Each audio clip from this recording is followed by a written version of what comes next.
nous rebat tellement les oreilles avec les problèmes environnementaux que l'on finit par paniquer. I want you to panic. Par perdre la raison et être entièrement soumis à ses émotions. Résultat, c'est l'angoisse, la peur et l'anxiété sur l'avenir, la nature, le climat, et une détestation montante de l'homme et de la société. Eh bien, pour y remédier, je ne vais pas vous proposer une écothérapie, je ne vais pas vous proposer d'aller vous mettre au vert, de fuir à la campagne pour câliner les arbres, de vous reconnecter à la nature, non, rien de tout ça, mais plutôt de confronter les croyances issues du conditionnement de masse en faisant appel à une faculté moins sollicitée de nos jours, la raison. L'écologie politique dans le monde est dominée par le courant catastrophiste depuis ses origines, dans les années 70. Elle se réfère particulièrement à l'œuvre de Hans Jonas, un philosophe allemand. Il est l'auteur d'un ouvrage qui a connu un grand succès dès sa sortie en 1979 et qui s'intitule « Le principe responsabilité ». Cet ouvrage est à l'origine du principe de précaution et de développement durable qui s'est développé dès les années 80, ce qui montre son influence sur l'écologie politique. Alors, quelle est la thèse de cet ouvrage ? Pour responsabiliser les gens, il faut qu'ils apprennent à penser aux conséquences horribles des choses. Alors, il est toujours sain de penser aux conséquences des choses que nous pourrions faire ou ne pas faire, mais là, le problème, c'est qu'il vise à se concentrer sur tout ce qui ne va pas. Il vise à substituer à la raison une heuristique de la peur, c'est-à-dire un système de pensée où l'on ne mise pas sur le libre arbitre de chaque personne, mais où on joue sur la peur de tous pour obtenir leur coopération. C'est ainsi qu'une peur pathologique est devenue un système médiatique et culturel, y compris à l'école, avec le catastrophisme.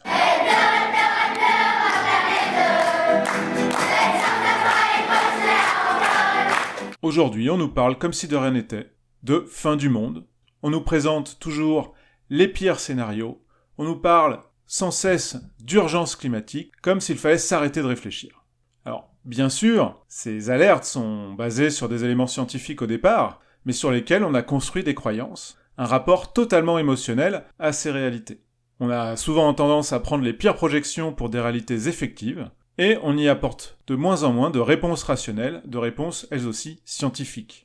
Nous sommes dans une surenchère émotionnelle négative et permanente, ce qui n'est pas très humaniste.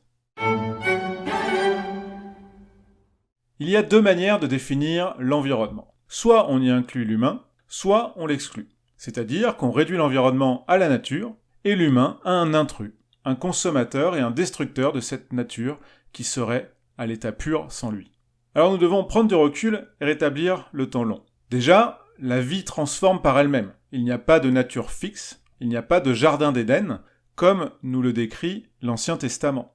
La nature a toujours changé, elle est violente, les espèces et les paysages naissent et disparaissent de manière tout à fait naturelle. Ensuite, l'homme peut être destructeur, c'est vrai, mais il est avant tout un transformateur, comme tous les êtres vivants. Il produit, il travaille. Et depuis la révolution du néolithique qui a commencé au 9e millénaire avant notre ère au Proche-Orient, l'homme façonne la nature. Toutes les espèces avec lesquelles nous vivons ont été faites par l'homme. Le loup est devenu le chien. 100% des races canines que nous connaissons aujourd'hui sont la création de l'homme. Il en va de même pour les aurochs, animaux sauvages qui sont devenus de dociles vaches. Pareil pour les sangliers qui sont devenus des cochons. Et cela est aussi vrai pour les espèces végétales, par exemple le blé ou le maïs, toutes les céréales ou même les légumes que nous consommons. L'homme en a fait des espèces robustes par sélection. À l'état naturel, ils étaient plus fragiles, plus chétifs, plus difficilement cultivables. L'homme a également aménagé les forêts pour cultiver et exploiter le bois. Il a créé des lacs. Il a même créé des oasis en plein désert. Si bien que la nature que nous voyons aujourd'hui n'a plus grand-chose de naturel. Elle est la création permanente de la société humaine depuis l'époque du néolithique. Elle est le résultat du travail de l'homme pendant 12 000 ans. L'homme a humanisé la nature. Nous l'avons déjà dit, les espèces évoluent, les espèces disparaissent, le climat change en permanence, il n'y a pas de climat fixe. Aujourd'hui, nous sommes dans une période anormalement chaude par rapport aux moyennes historiques. La nature évolue continuellement. Eh bien, l'homme aussi. Prenons un exemple, la déforestation en France, au Moyen-Âge, fut très grande à cause des progrès humains et surtout d'un optimum climatique qui rendait très favorable les cultures. Les grands défrichements ont permis de gagner de grands territoires cultivables sur les forêts primaires, et donc a permis une croissance démographique. Plus d'hommes sur le même territoire. Alors évidemment, à force, la forêt ne pouvait plus soutenir autant d'habitants qui consomment du bois et les ressources de la forêt. Si bien qu'au XVIIe siècle, le ministre de Louis XIV, Jean-Baptiste Colbert, organise l'administration des eaux et forêts pour rationaliser l'exploitation de ces surfaces et mettre en œuvre une véritable politique de sylviculture dont la France fut une des pionnières. Et puis à cette gestion raisonnée, s'est progressivement substitué un phénomène de reforestation au XIXe siècle, qui est d'une part la conséquence de cette politique, mais surtout la conséquence de la fin de l'utilisation du charbon de bois, puisque la révolution industrielle a marqué l'avènement du charbon de terre, beaucoup plus efficient et moins coûteux à produire. C'est ainsi que la révolution industrielle a amené à la reforestation. Alors ça peut paraître contre-intuitif, mais cet exemple nous montre bien qu'il faut prendre en compte l'évolution humaine lorsque l'on parle de l'environnement. Et donc il ne faut pas exclure l'homme de l'environnement. Mais ce facteur de l'évolution humaine est souvent oublié, ce qui conduit à des erreurs constantes chez les prévisionnistes. On le voit historiquement avec l'économiste britannique Thomas Malthus, qui en 1798 prédit de grandes famines en estimant que la population du monde ne pourra jamais dépasser les 1 milliard d'habitants. Évidemment, on le voit avec le recul, il s'est trompé. Un siècle plus tard, en 1898, le physicien britannique William Crookes prédit une famine mondiale pour les années 30, en expliquant que la Terre ne peut pas nourrir plus de 2 milliards d'habitants. Eh bien, à nouveau, c'est un échec. 70 ans plus tard, Paul Ehrlich, un biologiste américain, prédit une grande famine pour les années 70-80, la Terre ne pouvant selon lui nourrir plus de 4 milliards d'habitants. Eh bien, il s'est à nouveau trompé.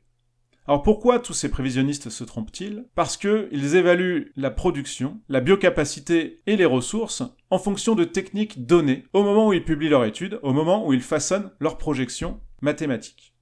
Et donc, ils extrapolent dans le futur les réalités du présent. Or, nous allons le voir, l'homme ne se comporte pas du tout de manière linéaire, puisque l'homme est notamment caractérisé par une grande capacité évolutive. Le contre-modèle à Malthus et à tous ces prévisionnistes qui ont échoué a été développé par l'économiste danoise Esther Boserup dans les années 1960. Elle constate qu'à cette période et dans le passé, que lorsque l'homme se rapproche d'une situation de crise, il se met à chercher une solution qui permet d'améliorer la production par de nouvelles techniques, par l'exploitation de nouvelles ressources, par des outils plus efficaces. Si bien que l'homme a en réalité ce pouvoir extraordinaire de créer de nouvelles ressources. Et Esther Boserup met le doigt sur un phénomène fondamental. On ne cherche de solution qu'à des problèmes existants. Tant qu'il n'y a pas de crise, tant que l'on n'a pas connaissance d'une limite et d'une réalité, on ne va pas particulièrement chercher de solutions, en tout cas mobiliser des moyens pour résoudre ce problème que l'on n'a pas encore. Donc il y a aujourd'hui tout à parier que les projections catastrophistes dont on nous abreuve aujourd'hui, si elles ont le mérite d'alerter sur une crise potentielle, vont se révéler fausses. Pensons-y. Nous n'avons jamais eu autant de chercheurs, de techniciens et d'ingénieurs, de laboratoires et d'entreprises dans toute notre histoire qui cherchent de nouveaux matériaux, qui cherchent de nouvelles manières de produire de l'énergie, ou simplement à limiter l'impact environnemental de l'homme. Des millions et des millions de cerveaux sont à l'œuvre. Alors sur les questions environnementales immédiates, on peut prendre l'exemple de tous les projets qui existent pour collecter, traiter et éliminer le plastique des océans. Il y a là des dizaines de projets fabuleux. Mais sur des questions plus fondamentales, comme celle de l'énergie, nous avons par exemple des dizaines de projets de fusion thermonucléaire, dont les combustibles de base n'ont rien de rare, et dont la production énergétique serait 1 million de fois supérieure aux centrales actuelles. Les projets vont des grands projets internationaux comme ITER à de simples projets innovants dans des laboratoires ou des startups. Nous avons également en France des projets de recherche sur la réduction de la durée de vie des déchets par laser. Nous avons aussi, dans le monde, la fission nucléaire de 4e génération, qui va bientôt arriver à maturité, et qui a la particularité, non seulement d'être plus sûre, mais surtout de consommer les anciens déchets des centrales. Il y aura bien parmi tous ces projets certains qui réussiront, et alors nous aurons suffisamment d'énergie pour dessaler de l'eau de mer, produire de l'hydrogène, produire de l'électricité, décarboner et bon marché, pour développer tout le monde, c'est-à-dire satisfaire les besoins de base des bientôt 8 milliards d'êtres humains qui sont sur cette Terre. Nous avons aussi des pistes sur les nouveaux matériaux, par exemple le graphène, qui est 200 fois plus résistant que l'acier et 6 fois plus léger, que l'on peut produire non pas à partir d'un minerai, le fer, mais à partir d'un élément simple et répandu dans l'univers, le carbone. Eh bien, tous ces potentiels de découverte, tous ces potentiels d'innovation vont complètement changer les bases de l'équation. Alors, ça ne veut pas dire qu'il faut attendre que ça vienne tout seul et vouer un culte à la science et à la technique, mais simplement qu'il faut revenir à une vision réaliste de l'homme.